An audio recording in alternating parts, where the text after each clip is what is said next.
we now have another win against the Home Office through pressured freedom of information requests. And this one is a juicy one.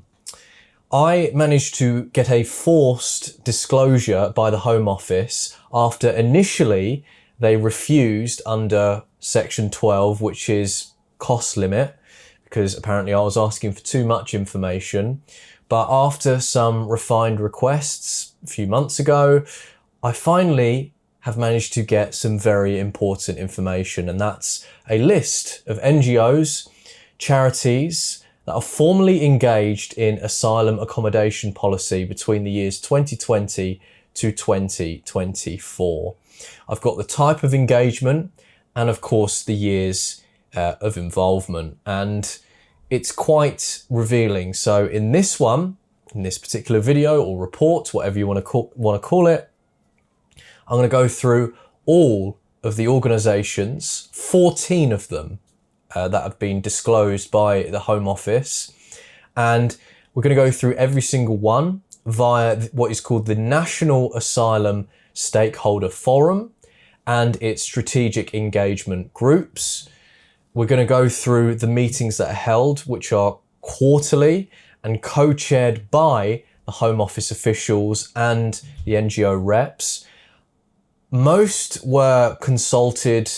One in particular also acted as a delivery partner for the AIRE services, otherwise known as the Advice on Individual Rights in Europe. And a particular group had a strategic policy advisory role, which is massive. To give you the full insights of what's happening and what all of this information means, these NGOs were regularly involved in formal policy settings, which suggests deeper access or influence than just casual consultations. The UNHCR, which is the United Nations High Commissioner for Refugees, served as a strategic advisor, which is rare for an international body within the UK domestic policy area.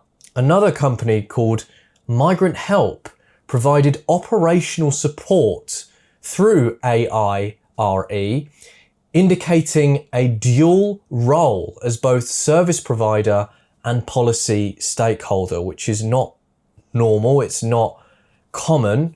And this particular tweet is something to really keep in mind when we go through these lists of NGOs and charities. And this post was made by a fantastic journalist who's a friend of mine, Charlotte Gill, who does great work.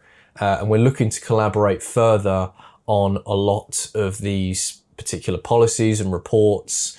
And I've given her this list in advance for her to go through because, of course, I trust her as a journalist or a fellow journalist, where she posted, charities are the main drivers of open borders. There's lots of them, and it's very incestuous / self-perpetuating. Private and state funds are problems. Some charities end up indirectly receiving taxpayer funding, for example, being funded by taxpayer-funded charities.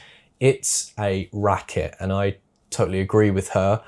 And even when she looked through some of the lists, she was like, I know this company, I've reported on these before, so she's likely going to follow up and make her own report, and I will be reposting once that comes out. So we need to work together, especially in the alternative media space, and I'm always willing to work with absolutely anyone.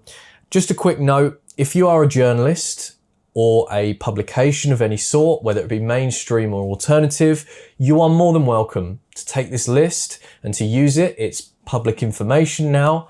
I just ask politely to be credited. I've had 2 stories now being taken from me, and it's really frustrating because I am self-funded by you, the people. I'm not funded by governments or big institutions. I'm funded by you, the viewer.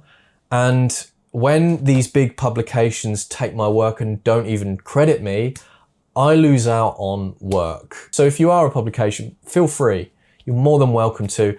I'm just politely asking for a credit. That's all I'm asking for. But if you would like to contribute, you can. But all I ask, like I said, is just for a credit.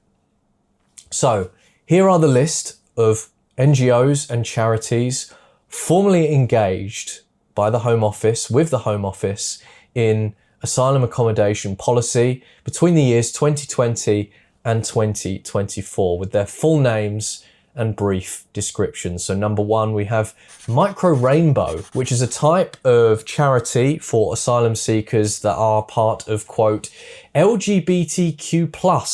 Their consultation was via the NASF/SEG meetings between the years 2020 and 2024 each year. The CEO is Sebastian Roca, and like I said, they specialize in supporting LGBTQI plus asylum seekers, quite a mouthful there. And their founder has been recognized internationally for, quote, inclusion work. The second one is the NACCOM, or No Accommodations Network, which once again were consultation via NASF/SEG meetings in the years 2020 to 2024. The CEO is a man named Dave Smith, and they are a UK-based coalition of groups working on housing issues for migrants with, quote, no recourse to public fundings, allegedly. I don't know. The next group is the British Red Cross. We've obviously know about these. They're emergency response and a humanitarian charity, according to them. The same type of consultations, same years as well. Originally founded by a man named Robert Lloyd Lindsay in 1870, but now the CEO is Patrice Botswana Sita from 2023 onwards, originally from South Africa. And the British Red Cross is the UK arm of the Global Red Cross Network with statutory duties in emergency support, and they specialise in migrant aid. The next one is Refugee Action, a charity assisting asylum seekers, quote unquote, with integration and legal advice between the years 2020 and 2024. And the CEO is a man called Tim Naor Hilton, the same man who wrote for The Big Issue. And he wrote, quote, the root causes of the UK's racist riots remain.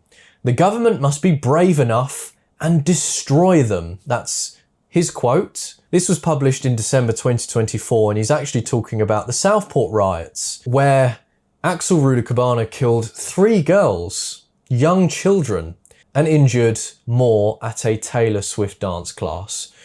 But he believes that these are race riots and that they should be destroyed by the government. So there you have it. This particular charity is a long established UK-based charity focused on influencing migration policy and supporting resettlement. The next one is Asylum Matters, which is an advocacy project amplifying refugee/asylum voices. So they've had consultations and meetings between the years 2020 to 2024. The director or CEO is Louise Calvi, where it's an advocacy group that lobbies policy changes and coordinates regional campaigns on their rights as well in the UK. Next is the Scottish Refugee Council, which is a Scottish-based refugee charity that's had consultations once again between 2020 to 2024, and the CEO is Sabir Zazai and works on housing, legal aid and integration, whatever that means, for asylum seekers in Scotland. The next one is Refugee Council, which is a national UK refugee charity where they have been in consultation once again by 2020 to 2024. The CEO is Enver Solomon, and this is one of the UK's most prominent refugee organisations dating back to the 1950s. So a big player in this particular NGO field. So the next one is ASAP, the Asylum Support Appeals Project, which is a legal charity for asylum support appeal hearings, so more on the law side, which is a charity, and they've had consultation meetings between the years of 2020 and 2024 again. The director, according to Company House, is Marion Francis Edge, and they are a legal-focused NGO offering support to, quote, destitute asylum seekers challenging Home Office decisions. The next is a lobbyist group called Freedom from Torture, which is a type of medical and therapeutic support for, quote, torture victims. And they've had consultation meetings between the years 2020 to 2024. The CEO is Sonia Skeets, and this is a group that lobbies on behalf of torture survivors in asylum cases, but has lobbied against the Rwanda scheme in the past. The next one is Rainbow Migration, formerly known as the UK Lesbian and Gay Immigration Group, which is a type of charity helping LGBTQI plus people with asylum claims. And they've had consultation meetings via the years 2020 to 2024. And the executive director is Layla Zaider, and they provide legal guidance and advocacy for LGBTQ plus migrants. The next is the Helen Bamber Foundation, which is a type of charity providing rehabilitation to survivors of trafficking and torture. And they've also been engaged between 2020 to 2024. The CEO is Alison Pickup, and they offer clinical and legal support for, quote, asylum seekers suffering extreme trauma. The next is a direct support charity for asylum seekers called Migrant Help, who were delivery partners and part of an AIRE contract and NASF consultation between the years 2020 to 2024. The CEO is Caroline O'Connor, and these guys are a major Home Office contractor that provides asylum helpline, housing, and case support under public funding. The second to last one is the ILPA, so Immigration Law Practitioners Association, who are a type of legal professionals membership group, and they've once again been engaged through the years 2020 to 2024. The chair is currently Jonathan Griffin, but apparently they are now looking for a new CEO, so we don't know who that's going to be at this current time. Now, they're not a charity, but a legal association that influences immigration policy through expert lobbying. So that's very important to note. And lastly, the United Nations High Commissioner for Refugees, where they've been a strategic consultation and policy advisory role between the years 2020 to 2024. And that UK representative is Vicky Tennant, where these guys are the official United Nations body responsible for monitoring the UK's compliance with international refugee law. So they're the ones that keep everyone in line and in check, just to make sure that nobody is breaking any rules of any sort. I've done a follow-up request from this because, being totally transparent with you all, I only know these charities and NGOs from a surface level.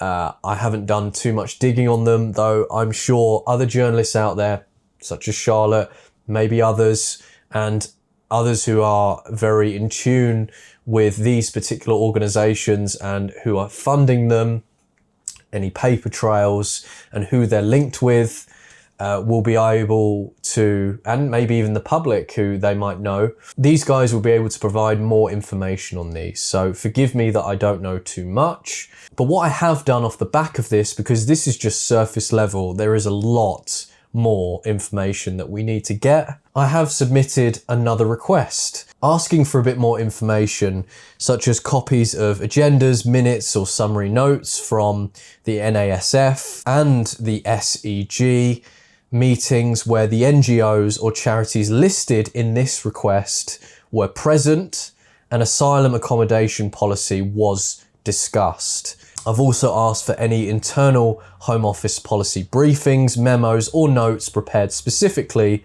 for those meetings, particularly where accommodation, hotel placements, safeguarding or NGO input were on the agenda. I've also asked them to prioritise material from 2023, but I've welcomed the inclusion of 2024. The reason for this is simply cost limit, because if you go overboard, the Home Office will just use sections to block you. And I've had my fair few stonewalls from the Home Office. Trust me, it's like getting blood out of stone from that particular department. I don't know what it is about that department. They seem to be the most annoying department out of every single one that I'm trying to extract information with. But we're going to get the information regardless. We will get this information because I just don't give up. Sorry, I'm just going to keep going for months and months and months. On one of my other requests, one of them took 5 to 6 months to even give me a reply because I just won't let it go. So they are going to give me this information. I'm not going to give up. But that's what we have so far. So like I said, originally they were trying to use a cost section to block this. Not going to work with me, sorry. And we've managed to get the list between 2020 to 2024. So if you'd like to share it or pass it on, if you know people that know about these NGOs or charities, please, of course, comment, pass them on to them, provide more information. Thank you very much, and I will see you again very soon.